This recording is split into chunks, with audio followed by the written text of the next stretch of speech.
This is another episode of Standup Comedy, your host and MC, celebrating 40-plus years on the fringe of show business. Stories, interviews, and comedy sets from the famous and not so famous. Here's your host and MC, Scott Edwards. Ladies and gentlemen, welcome to this week's show. We have something special for you from the magical islands of Hawaii, a very good friend of ours and a very funny stand-up comic. Ladies and gentlemen, it's Kermit Apio. Thank Kermit, you so much, it's so nice to have you on the podcast with me this week. I do want to interject. Well, say hi, Kermit. Hello, and thank you to the studio audience. Yes, they're an enthusiastic crowd. And speaking of enthusiastic, joining us today on the podcast is my lovely bride, Jill. Say hi, Jill. Hi, Jill. And she's on the air because her and Kermit have become very close. Not quite to the point of annoying me, but over baseball. And so we're not going to talk too much about baseball, but I thought it'd be fun to have her on with us. Oh, well, then I'm out then. So I want to explain to the studio audience out there, to the podcast audience, that Kermit is one of the headliners that came to me at Laughs Unlimited a little bit later in our careers. It was 94, 95, but was a very talented headliner. And to this day, I still use him in a lot of the fundraisers I produce. And so it's exciting to have you on the podcast. We do want to let the audience know that you're not any rank amateur. You won the Seattle Comedy Competition in 1991. And then after I sold the club in 2009, you won the Great American Comedy Festival. So there's a couple big feathers in your cap. Congratulations, Kermit. I've been very lucky and glad to be doing this as long as I can. I should say, by the way, the origin story on our working together was that the first time, this is full disclosure, the first time it didn't go that well. I mean, I think I did okay, but you were used to having headliners that do better than okay. So, and you hired me on a recommendation. Plus, I think you had heard that I won the Seattle Comedy Competition or something like that. So you hired me on a recommendation. It didn't go well. So the second time I worked for you, I had just assumed that I was never going to work for you again because it didn't go that well. And our friend and a very funny comedian, David Crow, said, "Hey, I think I got us a New Year's Eve gig together, which is very rare. We don't get to work together a lot." And I said, "Oh, great. Where?" And he said, "Laughs Unlimited, Sacramento." And I said, "Oh, Dave, I don't think I did very well. I don't think he likes me much." And he said, No. I've already suggested to him. He said it was great. And he said, and this is true. He said, "And by the way, he got married, and you're going to love his wife because she loves baseball as much as you do." See, already it's turned to baseball. Everything does. And that sold me on the gig right there. So it's all because of Jill. Well, we should let the podcast audience know it's an ongoing gag with the three of us that we get together a lot. I mean, not a lot, but compared to some of the other people who've heard on the interviews where I haven't seen them in 20, 30 years, we've had the opportunity to continue a relationship with Kermit and have him in shows and go to baseball games with him. But it never fails that within 10 minutes of any meeting, Jill and Kermit are off talking baseball and I'm sitting there picking my nose. But let's stick with comedy at least for the moment. Yes. So real briefly, I mean, we don't need to take a lot of time. What got you into comedy? So I was always a fan of comedy. When I was young, my if I behaved all week, my mom would let me stay up late on Friday nights to watch Carson. Oh, cool! And so that would really be a goal. I couldn't wait to watch Johnny Carson on Friday nights. And then whenever I had a chance to in high school and college, if I could write something that was humorous, it wasn't always funny, but I would try. And then by a coincidence, I was working for United Airlines after college. There was a guy on another shift who would do open mics and occasionally got paid gigs. And that's how it all kind of started. He took me to the open mics to hang out, and I watched about 3 times.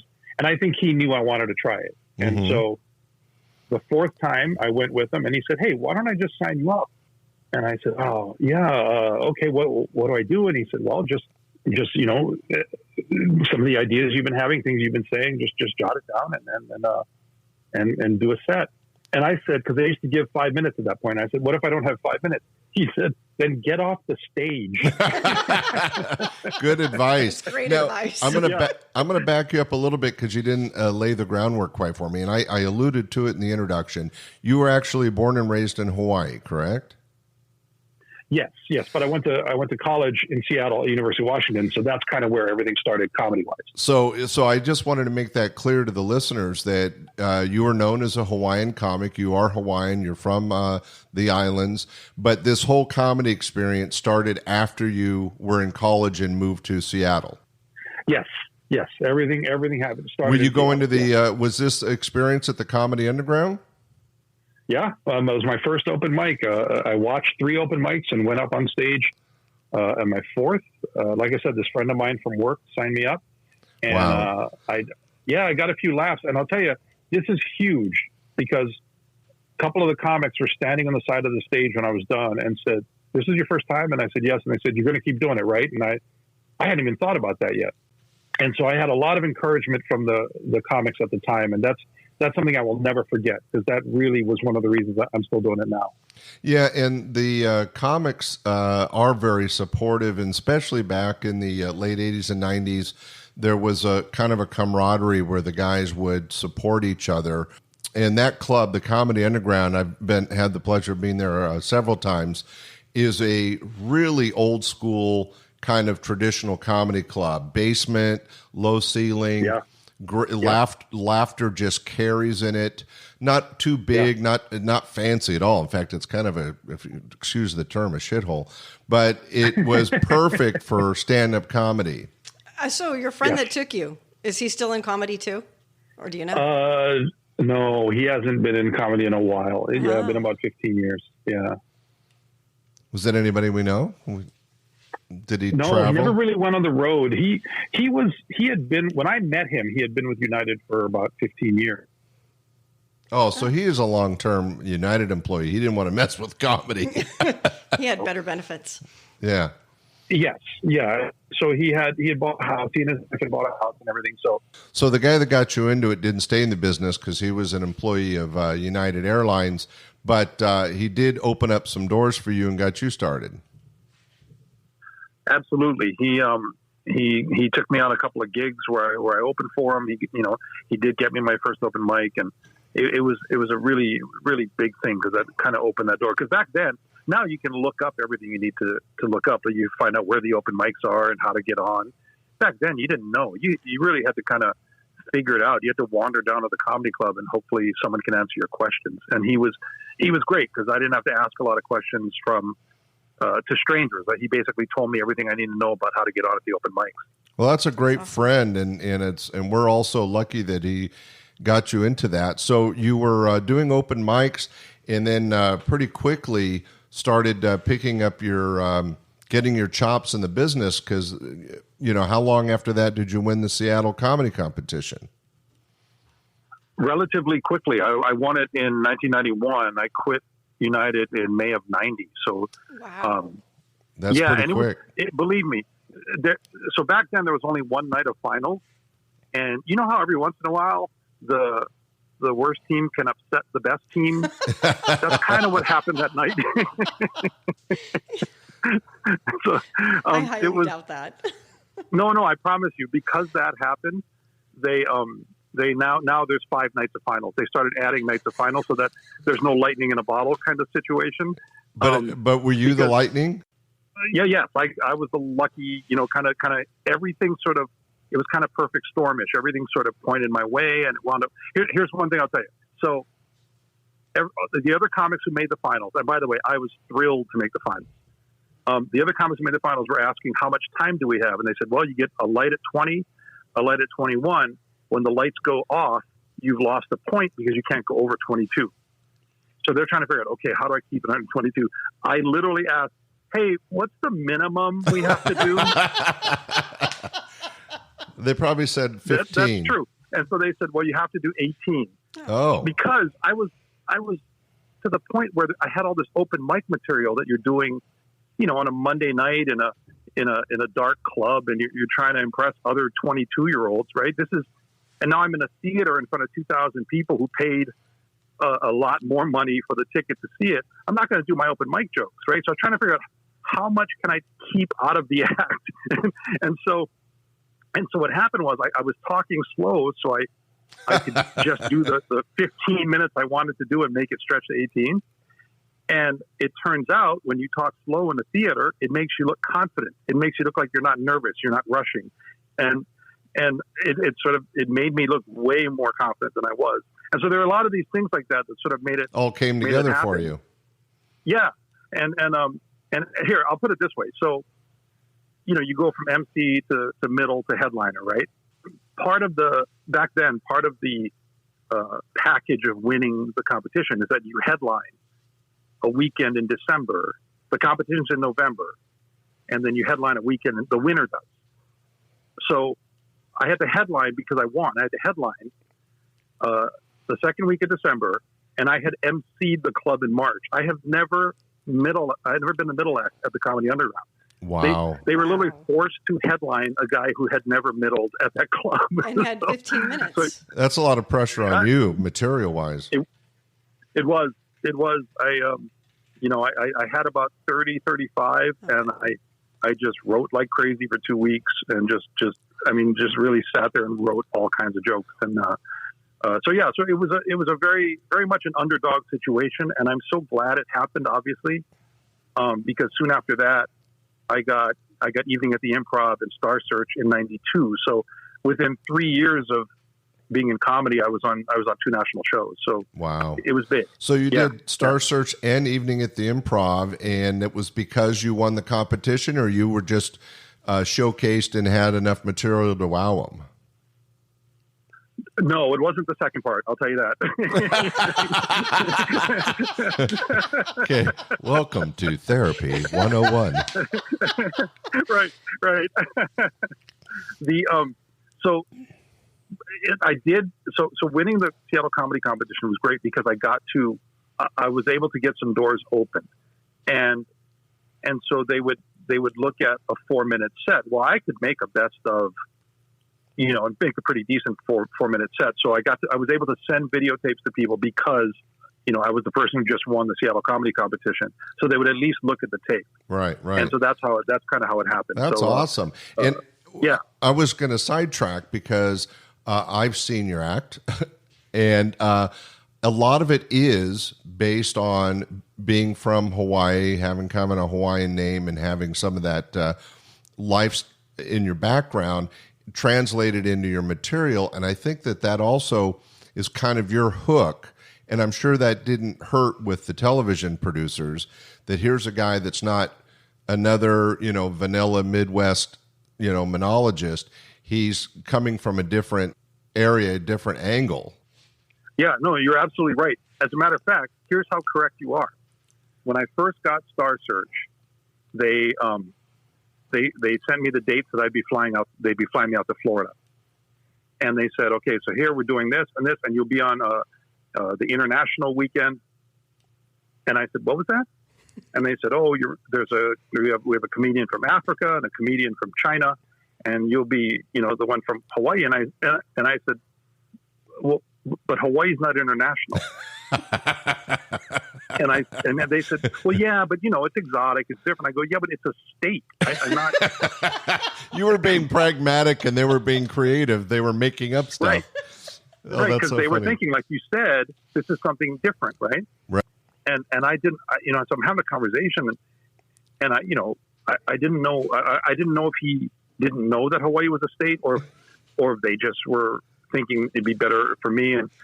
And he goes, "Well, you know what? Let me figure this out. I'll get back to you." And then he called me back about an hour later, and he said, "Yeah, we're going to put you on the regular one." And okay, yeah. So, but it was true because at the time there weren't Hawaiian comedians. Now there are a few of us, but back then there weren't any Hawaiian comedians. Certainly not on any TV shows. So it was a very unique thing, and then certainly people on TV were seeing it. really to the point of thinking we were another country. Well, I think, and I'm mentioning it because as a producer and director of shows, and I've done some TV and stuff, having somebody like you that has that hook is a marketing tool. I know it sounds ridiculous to you because it's your life. But for, let's say, a Sacramento audience, hey, we have a comic that's from Hawaii, and then you mention your name, which is very Hawaiian, Kermit Apio, and they get excited. It's something different. It does seem exotic or tropical, and that helps bring in audiences. And then once you're there, it's up to you to entertain them. But what was nice was you didn't disappoint, because I know, I don't know if you still do it, but for many years, the first 10 minutes of your set was, hey, I'm from Hawaii and I've got a unique name. Yeah. Yeah. And that's something I learned early on. I mean, you know, when Play to your hook. Yeah, absolutely. When I was, so when I won the competition in Seattle, I was young. I probably didn't deserve it. I just happened to have a great set on the night I had to. And I started getting gigs that maybe I wasn't ready for. And I remember talking to an older headliner about that. You know, I said it feels kind of like, you know, kind of fraudish. You cheated the system because you jumped ahead. Yeah, but he said to me something interesting. He goes, look, first of all, there's no. He said comedy isn't like your day job. It isn't like you move from this spot to this spot to this spot. He said people get breaks before they're ready all the time in comedy. He said, what you need to do now is make the most of it. Who cares why or how you are where you are? He said, just make the most of it. Sell every angle you can on what you do.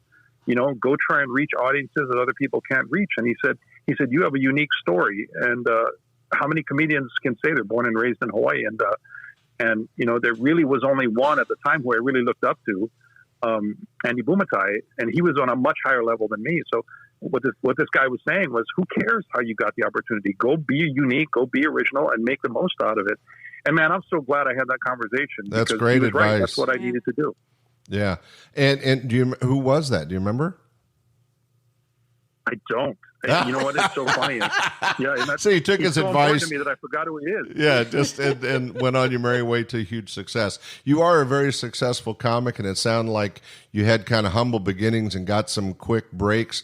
And I for one am happy you took advantage of it, because I was able to take advantage of you and use your talent to bring audiences into the club, and we became friends. And I think it's only fair that we transition. So when did you become a baseball fan? Wow, Scott asks a baseball question. I am so surprised at this question, and I'm absolutely touched by it.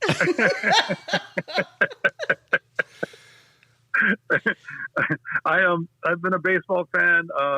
You know what? It was amazing because I knew nothing about baseball when I came to Seattle. And really? Really? Yeah, nothing. You didn't play when you were a kid? Nope. I was a football, okay, basketball, and track, and never knew anything about baseball. And a friend of mine, a roommate of mine in college, was a big Red Sox fan. And he convinced me to go to the Kingdome one day and watch a game. And we put Lancer's wine bottles in our jackets, and we sat in the outfield and we watched this guy, some guy I didn't know, named Roger Clemens. And he struck out 19 Mariners to tie an American League record. And the thing that was fascinating to me, not only that I got to see a record, but that I asked my friend, are these Mariner guys, are they always this bad? And you became a fan and was able to prove it.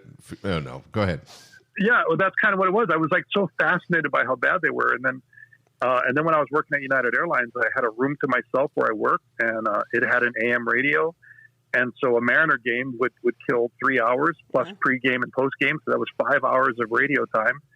And next thing you know, I'm absolutely in love with these Mariners and the game itself. So that's how it happened. Oh, that's awesome. That's a great story. Yeah. And it's interesting because it kind of compounds what was mentioned earlier, that you had this childhood in Hawaii, which is a whole different way to grow up than a city folk, let's say. And then you move to Seattle, and it starts with, baseball, but then it turns into comedy and all these different experiences that weren't really like on your radar. And I'm to give an example, I know some entertainers that from age 5 they wanted to be a magician or be a comic. Dana Carvey was funny from the get-go with his brothers. And then you have other people like Rodney Dangerfield that didn't realize he was funny until he was 55 or so, and kind of fell into it late in life. But you're really had 2 lives, Kermit. One growing up on Hawaii, you moved to Seattle, and a whole different world opened up for you. Yeah, you're absolutely right. And as a matter of fact, when I quit my day job to do this full time, to be honest, I kind of thought this would be my backpack through Europe. It was going to be 2 years of, being a road comic. And then that way, when I got older and I had my day job, because at 25, I'd probably grow up and get a job. And then when I had grandkids, I could say, for a couple of years there, I was a stand-up comedian on the road, and a warm, sweet story. Because entertainment wasn't a part of the life I knew. And like you said, everything was new in Seattle. Every experience was different and new. Mac and cheese. I didn't know much about mac and cheese till I got to Seattle. Oh, funny. Baseball, mac and cheese, and comedy. What a combination! And comedy. So I really thought when I quit my day job, this is going to be my 2 years of, hey, I was young and I did something fun, and it really didn't convince myself until probably a year of being full time. Like, no, you know what? I want to do this. This is what I want to do. This is a passion. And you're right. It was a different life. This is a great opportunity to then expand for the audience that not only did you do well initially as a stand-up comic, but you ended up working clubs, which is a tough life, but you're so good and such a solid comic and headliner that you've worked all over the country. As you said, you've got a few television shots, and you still make a living doing it today, which a lot of entertainers can't say. And so that, to me, makes you a huge success. But I wanted to point out something in that people, until they hear your set, wouldn't know. You're one of the few clean comics. I mean, you are squeaky clean, good for family comedy, kind of like a Steve Bruner. There's just a few of you out there that totally stay clean, and I think that gives you an additional edge up. And I was going to mention to the crowd that you've made a good living financially by opening up for comics like Brian Regan and other acts like that, because you're not only funny but clean. Did you make that choice? Was it made for you? How did that happen? The way that choice was made is that I am, especially coming out of college, I'm an intrinsically lazy person. I love Welcome to Therapy taking 102. the easy way out. Uh-huh. So, but then all of a sudden, one of the reasons my mom was a United Airlines lifer. She retired with 35 years with the company. And she told me a couple of years after I quit, one of the reasons she encouraged me when I asked her what she thought about me quitting to do comedy full time. She said one of the reasons she gave me her blessing was because she had never seen me try at something. She had never seen me work hard at anything. I did a lot of things good enough where people would go, you're pretty good at that, but I never really wanted to be better than good at anything. She saw you excel and wanted to encourage you. Yes. And so what I realized is that when I was out doing the one-nighters on the road, the really hard bar gigs, there are some things you can do. I remember a comic one time telling me, just when you start, talk about tequila. They love tequila jokes, and then follow that with sex, and you're gonna be fine. Well, in certain clubs, there was probably a simple formula for like what we would call the Friday Night Late Show, which are your exactly. drunk and belligerent people. But that makes it even tougher to stay clean. Yes, but what I did was I sort of, and it was, when you look at how many not so great decisions I've made, I can look back on this, and at the age of 23, I can say that I actually thought to myself, the last thing I need to do is master the Friday late shows and master the hard bar gigs, right? That's the last thing. What I really want to do is it sets a low bar. Yeah. And so I decided, well, you know what? I'm going to stick to clean stuff and see. And the next thing you know, I started getting offers for like corporate events and cruise ships and things other than clubs. And that's what I realized.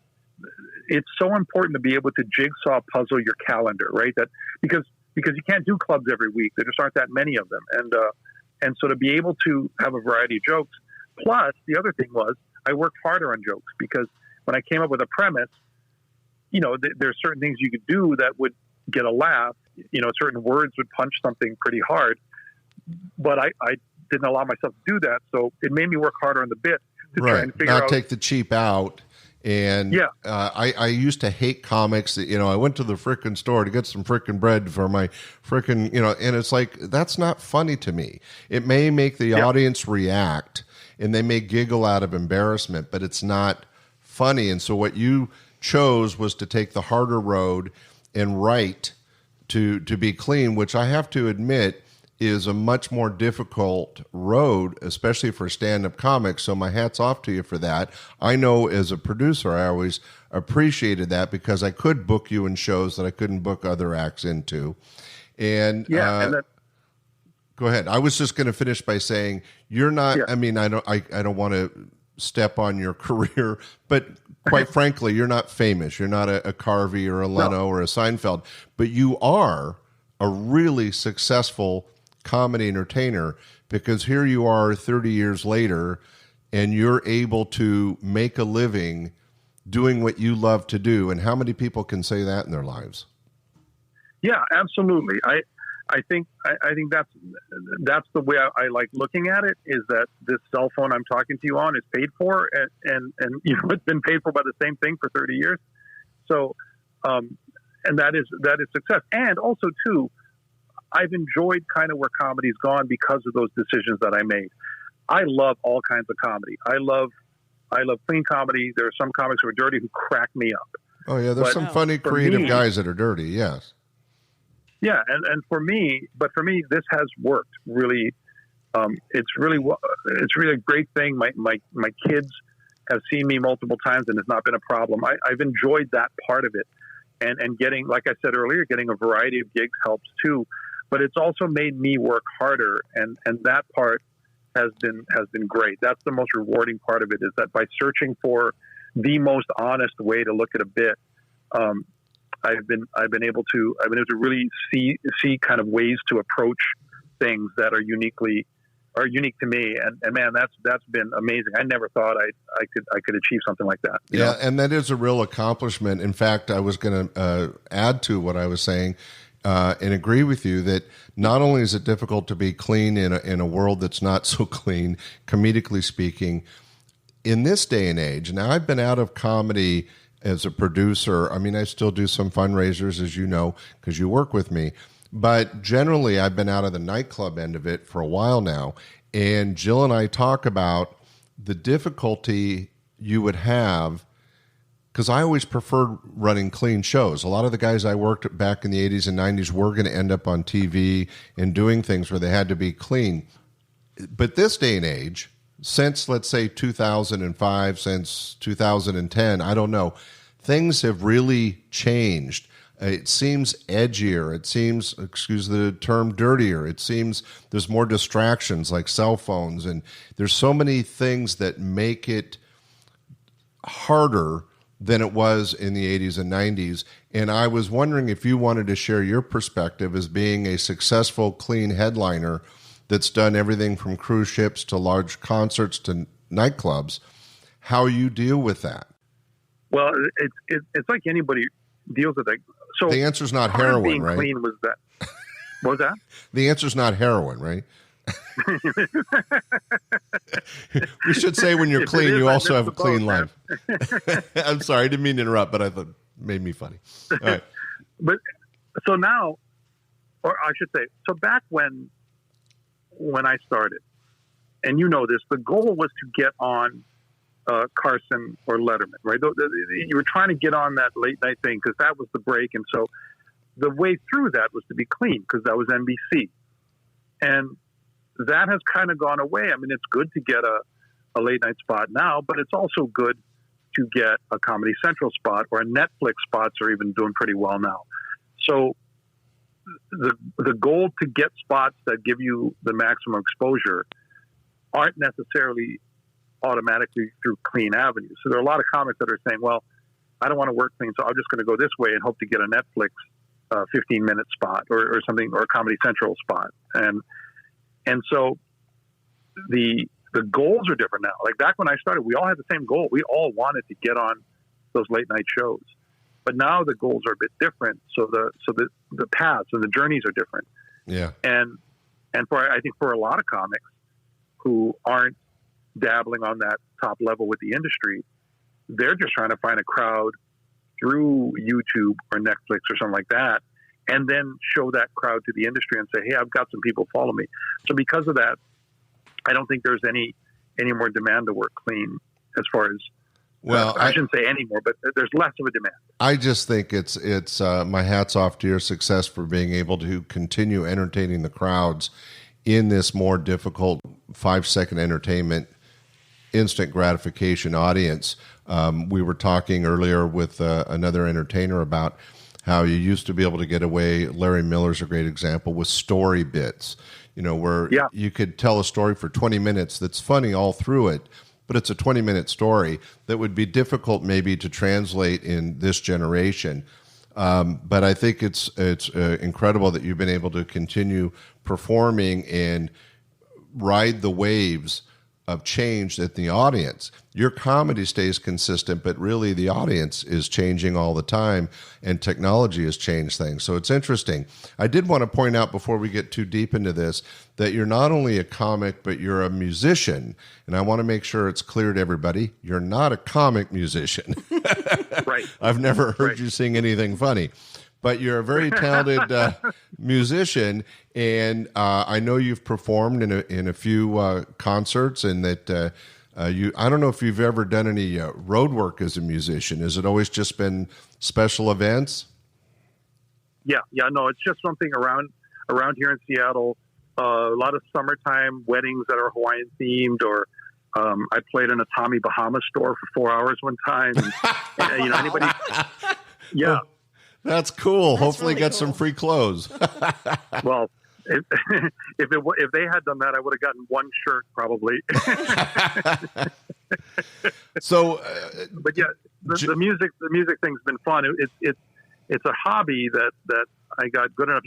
Before they would charge you for your check-in bags, I would bring my guitar on the road just as kind of sanity preservation, and I would sit in hotel rooms and play. And it did confuse a few club owners because they would pick me up at the airport and I'd have this guitar and then never bring it to the club. And by Saturday night, they're going, when are you going to play this guitar?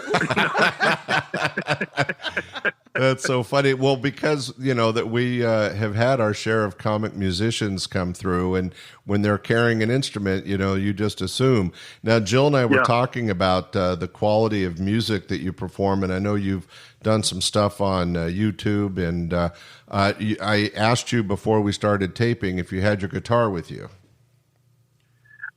I don't, but at some point I'll maybe I can send you a song and you can plop it on or something. But I don't have it with me right now. Okay, all right. Well, we wanted to share with the audience. I'll see if I can pull something from what we have saved of you playing. I was hoping you'd serenade my wife to that famous Hawaiian baseball song. I should write that song. That song needs to be written. There you go. It's there. Yeah. And Just waiting. As long as I get my 10%. So let's bring it back to comedy then. Do you have any memories of working at Laughs? Did you work with anybody? I know you work with David Crow, who's a very funny comic and a friend of yours out of Washington. Anybody else stand out, or any other occasions that made Laughs maybe a little different from other clubs? Well, certainly what made it different is that I had never seen anything like Old Sacramento. I had never seen anything like that. That is such a unique area down there. And that's that part I've really enjoyed. But yeah, it's I don't know if I have any specific memories, although I do remember that New Year's Eve weekend was a blast with you guys. That was because I was working with Dave Crow, who I rarely ever get to see, even though he's a good friend. And the shows are great. And I just remember I had so much fun. Well, nobody does New Year's like Laughs Unlimited used to, I'll tell you. Oh, that was, and I had no idea.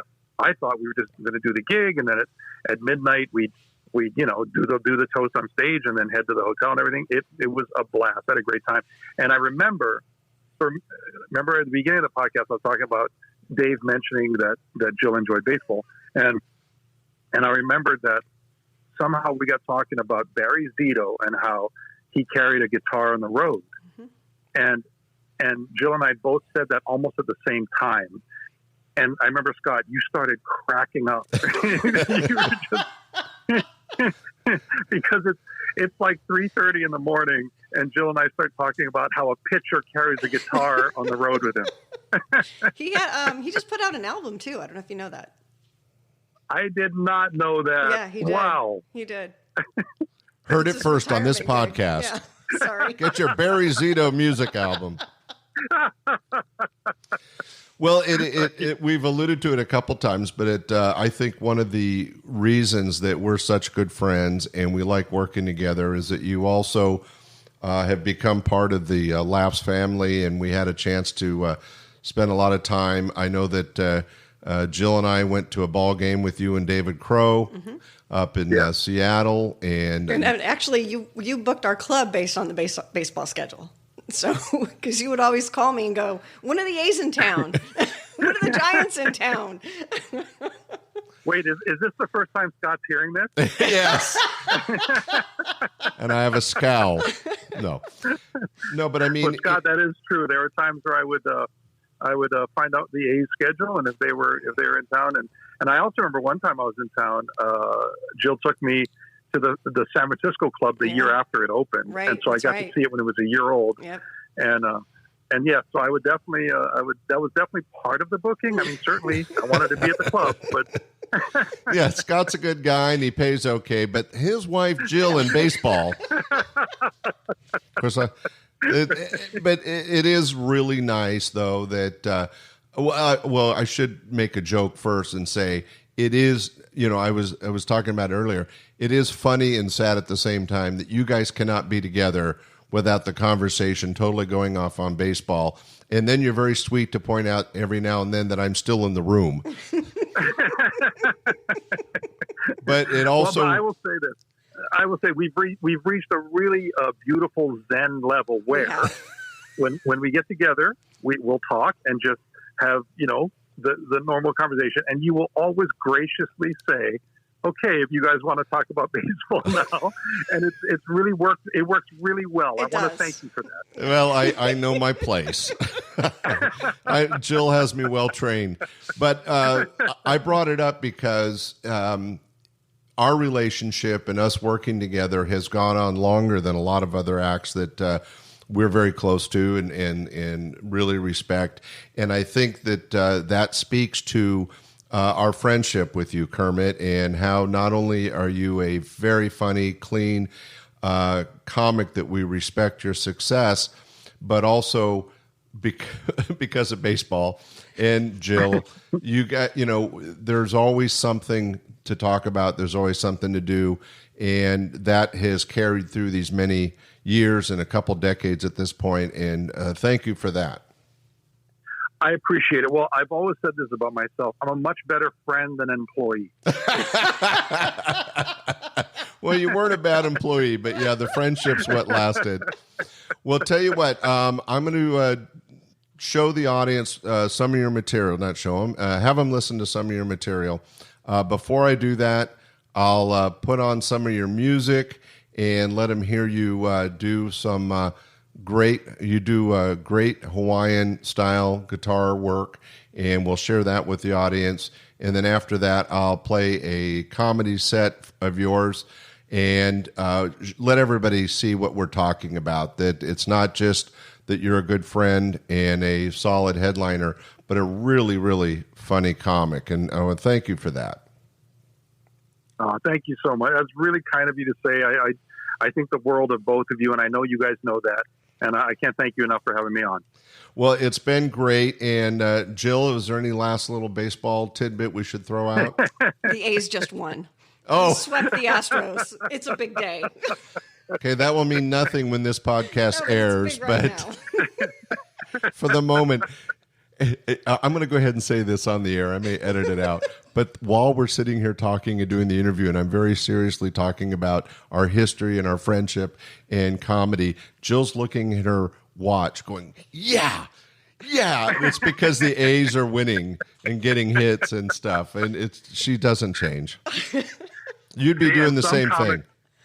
Some comics might be offended by that. I find it wonderful. She's distracted, but in a good way. I heard every word. I can multitask. All right. Well, Kermit, thanks so much for not only for your comedy, but your friendship. Continued success. We know we're going to be seeing you in future shows. It's great to hear your voice. Yeah. Ladies and gentlemen, sit back and enjoy some great Hawaiian music. And then after that, some hilarious comedy by our friend and very successful entertainer, Kermit Apio. Thank you, Jill, for joining us on the podcast. Thanks for having me. Thank you, Kermit, for doing this and for everything. We'll see you soon. Absolutely. Thank you. All right, everybody sit back and enjoy this, and we'll be right back after. Thanks, Kermit. Thanks, Jill. Here's a song we all know, but it's translated into Hawaiian. The title of the song is He Nani Ke Ao, which translates to What a Wonderful World.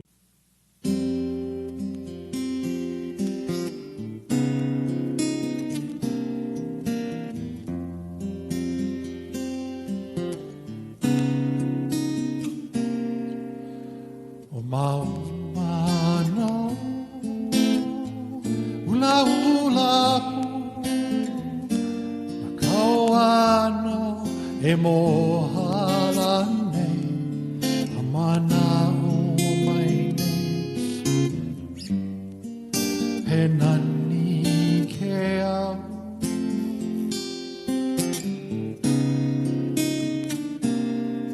uli uli no ke opu o kala alohi me ka poli e amana o mai ne he nani ke a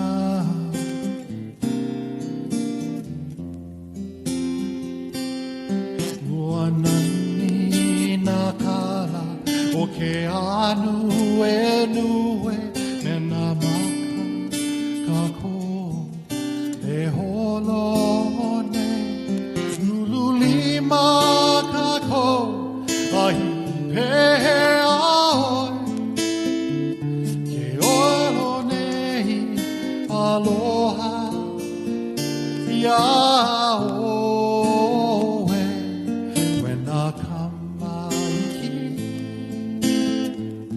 aulu Oyaku no kaloko a o mai mana o mai nei he nani ke au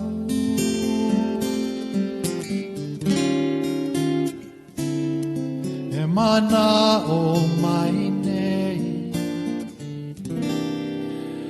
he nani ke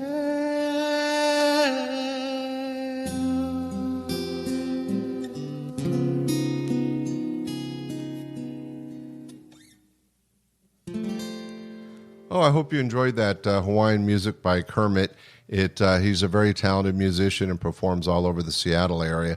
So now let's jump into some of his stand-up comedy. This is the stuff that I've been booking him for year after year. I know you'll enjoy it. Ladies and gentlemen, the comedy of Kermit Apio. As you heard, my name is Kermit Apio. Apio is a Hawaiian name. Kermit is not. My mom was trying to be nice. You know, Kermit is a Celtic word meaning great warrior. It's also an American word meaning frog, Mom.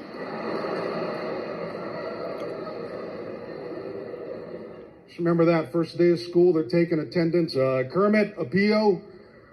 You see every kid with a weird name going, yes. Not gonna be me. Frog Boy's gonna get it all year long. Hey, Seamus, Sunflower, you hearing this? I grew up in Hawaii. I'm from Honolulu, Hawaii, and had a guy come up to me after a show one time, and he goes, "Hey, Hawaii guy, I got a Hawaiian shirt. Really? We call it shirt.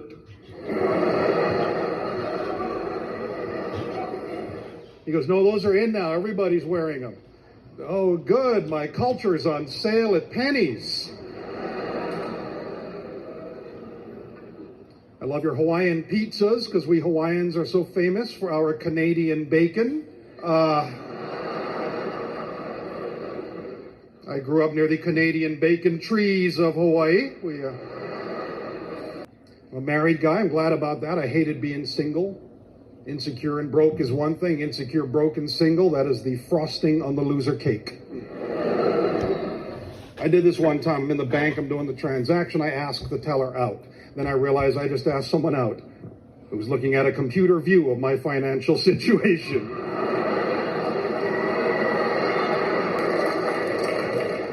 What do you say then? Well, I've got other accounts. This one I keep negative. My wife is great. My wife is from Texas. I married a Texan. And I remember when I proposed to her, I told her I'm from Hawaii and I sure would love to stay in this country.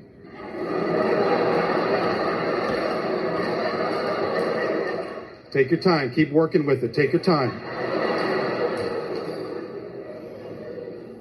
We have 2 children, Grover and Kermit Jr. I love them.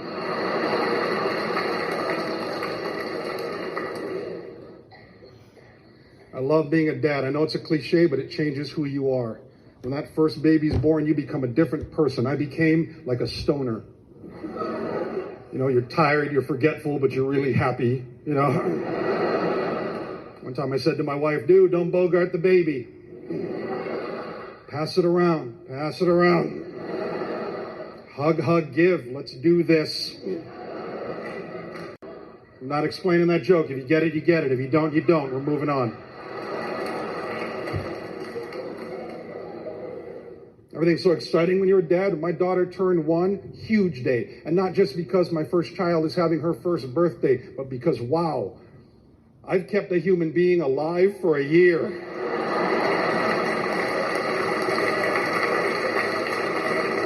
There's a dog, a hamster, and a few plants that would be very surprised to hear that.